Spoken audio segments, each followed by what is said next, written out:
지수 모두 다 오늘 기분 좋은 양봉을 만들어내고 있습니다. 시간이 갈수록 상승폭이 확대가 되고 있고 오늘은 거래소와 코스닥이 엇비슷하게 앞서 나갑니다. 다시 코스닥에서 거래소로 역전이 되면서 거래소 지수 더 강하게 올라오고 있는데요. 0.9%가량의 플러스권 나타내고 있습니다. 연이틀 이어지고 있는 반등을 믿어도 될까? 여기에 대한 의심들과 함께 또 확신 가지고 계신 분들도 많으실 것 같은데 절대전략 마세스터 전문가를 통해서 조금 더 저희 이해 도와보도록 하겠습니다. 전문가님 안녕하세요. 네, 안녕하세요. 네, 먼저 오늘장 한마디 좀 주세요. 어떤 거 잡으셨을까요?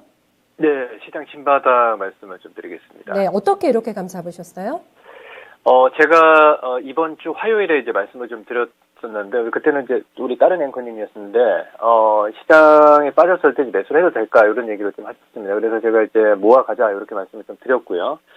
그리고 중요한 포인트는 어제 우리 시장에서 이제 외인들이 코스닥 쪽에서 좀 강한 매수를 좀 했습니다. 그리고 오늘은 오히려 이제 거래소 쪽에서 매수를 하는데 중요한 포인트는 이게 연속성을 우리가 좀 확인해야 되는 그런 시점인데 자, 그러기 위해서는 우리 선물 지수를 먼저 체크를 좀 해야 되는데 지난 2월 8일부터 해서 이제 큰 물량은 아니지만 외인들이 일단 큰 방향은 위쪽으로 상방향으로 잡고 있었어요. 그래서 우리가 이제 만기일이었죠. 지난 2월 10날에 제가 372포인트의 이제 지지를 보자 말씀을 좀 드렸는데, 오히려 좀 지지가 되지 않는 상황에서 좀 빠졌는데, 오히려 이제 이 시장은 박스권에서 강한 외인들의 이제 상승 포지션으로 이제 매수를 잡는 외인들의 방향성을 보게 되면 빠졌을 때 매수가 많거든요. 근데 시장이, 우리가 우크라이나 사태라든지 오늘 FOMC 의자로 이제 발표를 하면서 중요한 포인트는 앞으로 이제 금리 인상에 대한 우려감이 시장에 얼마큼 이제 작용하느냐, 그게 우리 시장에서 얼마만큼 영향을 미치느냐가 이제 중요한 포인트였는데, 자, 지금 보는 그림을 보게 되면 이제 인플레이션입니다. 우리 CPI 소비자 물가 지수가 사실 7.5%를 발표하면서 그리고 그 이후에 이제 PPI 지수 발표를 했죠. 생산자 물가 지수 발표를 했는데 9.5%의 정점을 찍는 모습들이 좀 보여줬거든요. 그래서 제가 판단했을 때는 오늘 FOMC 의사록도 시장에서 이미 좀 알려져 있는, 재료다. 이렇게 좀 볼 수가 있겠습니다. 그래서, 그동안에 우리 국내 시장과, 미 증시는 약간 디커플링이 좀 진행이 됐었습니다. 그래서 우리 시장에서 강하게 매수를 해야 되느냐는 확신이 없는 상황이 좀 전개가 되고 있거든요. 근데 제가 판단했을 때는 오히려 이제 투자 수급 주체는 이제 외인들이 어제 시장에서 확인을 했지만, 강하게 이제 거래소보다는 코스닥 쪽에서 한 4% 이상의 상승, 그리고 오늘은 거래소 쪽으로 이제 외인들이 한 1,000억 정도의 소폭 매수를 하면서 코스닥 시장 쪽에서는 살짝 물량을 좀 정리를 하고 있거든요. 그래서 우리 지금도 역시 마찬가지 투자자분들께서 시장에 대한 확신이 없을 겁니다. 근데 제가 판단했을 때는 지금은 그렇게 크게 중요한 게 아니다. 수급의 상황에 대해서는. 왜?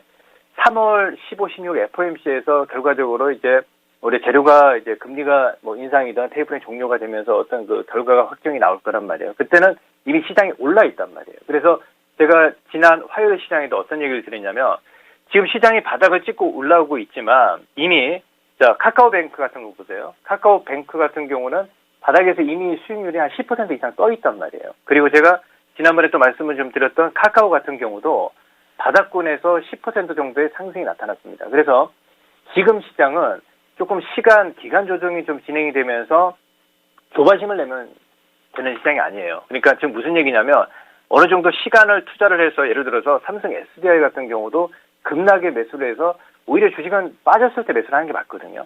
그러니까 시간을 투자를 해서 수익률 목표치를 정해야 됩니다. 그러니까 예를 들어서 카카오뱅크 같은 경우도 지금 바닥권에서 벌써 이미 21세를 돌파를 해서 정배는 아니지만 낙폭과대 메리트는 어느 정도 이제 상승하는 구간이란 말이에요. 시장이 저는 이렇게 좀 진행이 된다라고 좀 보고 있습니다. 그래서 중요한 포인트는 지금 지수가 코스닥 시장이 885포인트 그리고 거래소 시장이 2755포인트로 21선을 돌파를 하고 있습니다. 그래서 오히려 포지션을 빠질 때 분할로 매수하는 포지션을 잡고 이제 목표치를 저는 이번 주 내일이 미국의 옵션 만기일이 지나게 되면 미국 시장도 이제 테크 기업들 어느 정도 이제 정배열 구간으로 가져가고 있거든요. 애플도 마찬가지, 마이크로소프트, 아마존닷컴, 테슬라 종목들이 이제 정배열로 가고 있기 때문에 제가 판단했을 때는 시장의 어떤 그 시그널을 이제 부정적인 것보다도 매수 포지션으로 수급이 강하게 유입되진 않지만 제가 판단했을 때는 오히려 이번 주 내일 그 미국의 옵션 만기 이후에 시장이 조금 더 강하게 갈 수는 없지만 점진적으로 코스닥 시장이 상승이 좀 진행이 되고요. 거래소 시장이 상승이 좀 진행이 되면서 약간 좀 시소 게임이 좀 진행이 되지만 방향은 이 낙폭과대 메리트는 여전히 유효하다 이렇게 좀 판단을 하시고 시장 매수 진바닥 신호로 보시면 되겠습니다. 보니까 정확하게 일주일 전이네요. 지난주 목요일에 진반의 시그널이 지금 잡힌다 이렇게 얘기해 주셨고 그리고 지나서 화요일에는 이제 낙폭과대주 선별 매수하자 그리고 오늘은 진바닥 확인까지 이렇게 일맥요연하게 정리를 딱 해주고 계신데 단기 낙폭주 그때 그 실행에 옮기셨던 분들은 수익이 많이 나셨을 것 같아가지고 이거 계속된 추세 대응도 가능한지 그리고 목표치도 기존보다 조금 더 올려 잡아도 되겠습니까? 지금 상황 봐서요.